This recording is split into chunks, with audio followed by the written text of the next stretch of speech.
Hi everyone, we just want to let you know about the tool that we have been using to upload these podcasts that you have been listening to.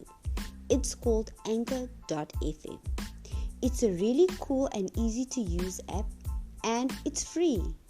We had absolutely no hassle recording and publishing our first podcast. There's a creation tool that allows you to record and edit your podcast right from your computer or phone. For added simplicity, Anchor will distribute your podcast for you so that it can be heard on Spotify, Apple Podcasts, and many more. You can also make money from your podcast with no minimum listenership. It's everything you need to make a podcast in one place. Download the Anchor app or go to anchor.fm to get started.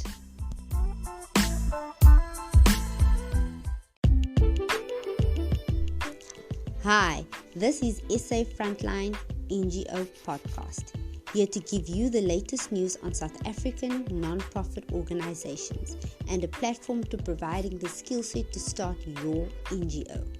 On this podcast, we will discuss the basics from registering an NGO to applying for funding, here to give you what you need to know about starting an NGO in South Africa, with your hosts, Cheryl and Laniel Hartzenberg.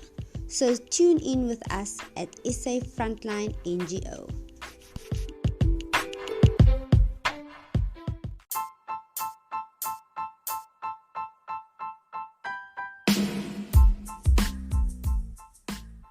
Hello everyone and welcome to South African NGO Frontline, the podcast where we talk about everything NGO related. Just as a disclaimer, I would like to add that any of the information shared on today's podcast only stands valid as a perspective on historical events. The reason for today's podcast was to get a deeper understanding of the history behind NGOs in South Africa, from colonialism to apartheid and finally, democracy. Let's reflect on how NGO structures have changed throughout time and the different transitioning periods we've had. So let's get a closer look at the past and share some interesting accounts on history. Don't forget to share this episode. If you would like to share any comment on this topic at hand, please drop us a comment on any of our social media platforms.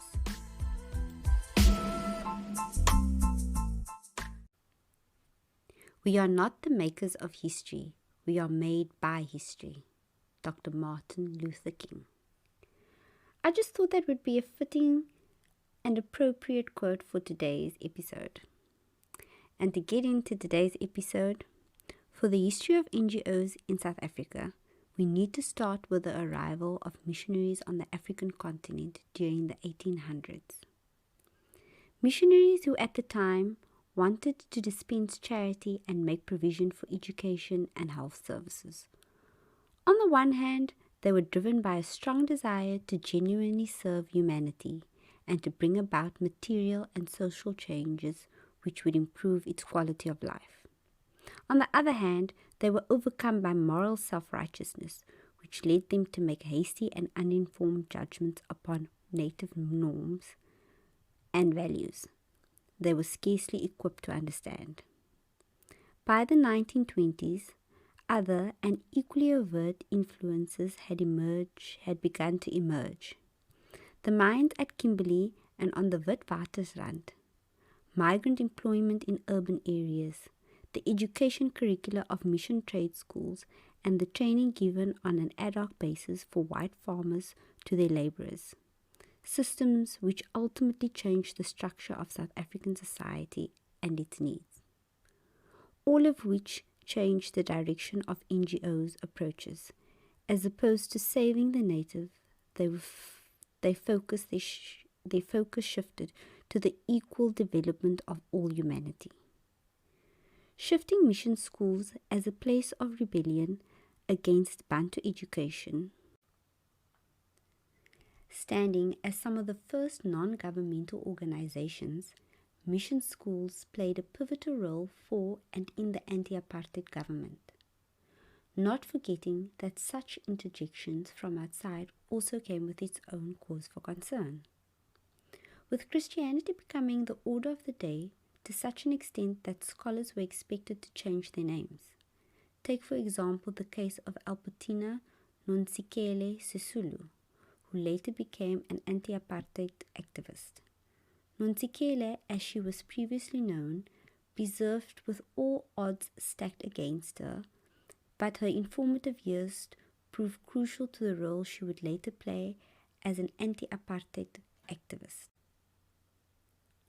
What NGOs like mission schools teaches us about history is that things are ever changing and nothing is simply black and white as we perceive them to be. As a result of the Bantu Education Act being brought in, many contested this form of education and considered it inferior to what the white population at the time was receiving, adding that it was also believed by some academic critics that missionaries, a voluntary organization, were considered the key weapon in the ideology warfare that would help sustain colonialism. And after the end of colonialism, voluntary organizations with a discourse that once favored the ideology of civilizing the African shifted to the ideology of development. Non-governmental organizations such as SA NGO Net, who have long been part of South African history, were the first being established and registered in 1987. SA NGO Net developed into a dynamic civil society organization with a history closely linked to the social and political changes experienced by South Africa during its transition to democracy. Overall, the development of NGOs came from a desire to assist humanity, whether it was the anti-apartheid movement or the neglect of African population of South Africa.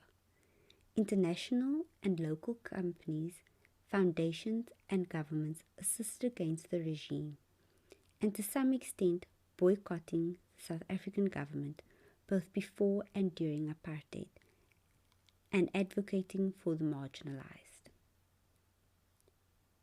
As for NGOs and education, until 1935, almost all education for African population of South Africa was provided by non-governmental organizations. The Roman Catholic Church and the Anglican Church were the main providers of education for Africans in South Africa. Other churches also made important contribution, and night school was also one of the first educational NGO movements against the apartheid government. NGOs today face different challenges and needs than what they did in the past. With the change in governmental structures, there has certainly been a shift in focus for state enterprises. Today, NGOs have a different connotation to what they did before and during apartheid era. However, NGOs' missions to assist and cover gaps government is not able to still remains the same. International funding still remains of great importance to the functioning of many locally run NGOs, whether the organization is directed at assisting the civil matters, education, or development. All sectors are required some form of outside contribution. Today's NGOs face different challenges and needs than what they did in the past. With the change in governmental structures, there has certainly been a shift in focus for state enterprises. Today, NGOs have a different connotation to what they did before and during the apartheid era. However, NGOs' missions to assist and cover gaps government is not able to still remains. International funding remains of great importance to the functioning of many locally run NGOs, whether the organization is directed at assisting civil matters, education, and or development. All sectors have required some form of outside contribution. Although good does come from it, it also comes with its own challenges, as organizations, companies, and foreign governments have their own mission and visions to fulfill. The changing political conditions have also had an impact on the contribution of foreign investments, which have led many NGOs to struggle during these times.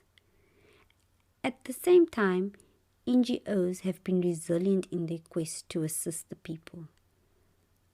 The past can certainly attest for the endurance many NGOs have shown during these times, standing through all political and economic conditions to fight for the cause of the people. So everyone, before we end off this episode, I would just like to add on and say that what is clear to see is that missionaries have been long-standing within South African history and stands as some of the first non-governmental organizations within South Africa. But at the same time, these weren't the only non-governmental organizations that were established, and there definitely were many others which also had different approaches to how they went about helping people and fighting against the anti-apartheid government. And that's what was also interesting for me, is that initially as we know today, non-profit organization, NGO stand for non-profit organizations. But historically, NGOs were considered anti-governmental organizations. And that's something that I didn't necessarily put a lot of emphasis on. But there was a big stance of revolt from NGO side against the against the apartheid government, which to me is very interesting if you look at our history today and where NGOs stand when it comes to their relationship with government. It has improved a lot, but it's the amount of NGOs and the kind of NGOs that are out there is also an indication of like the dire need or the kind of need South Africa is currently facing.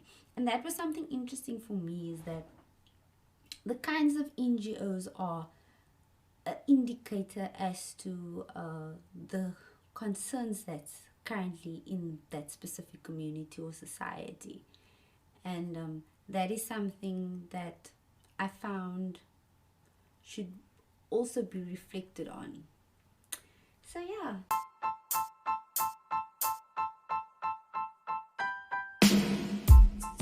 And that wraps up today's episode. For more information and to share your own comments, feel free to drop us a post on your views on the history of NGOs in South Africa. Stay tuned for our next episode with my co-host Laniel Hartzenberg. From me, Cheryl Hartzenberg. Thank you for listening to South African NGO. Don't forget to subscribe.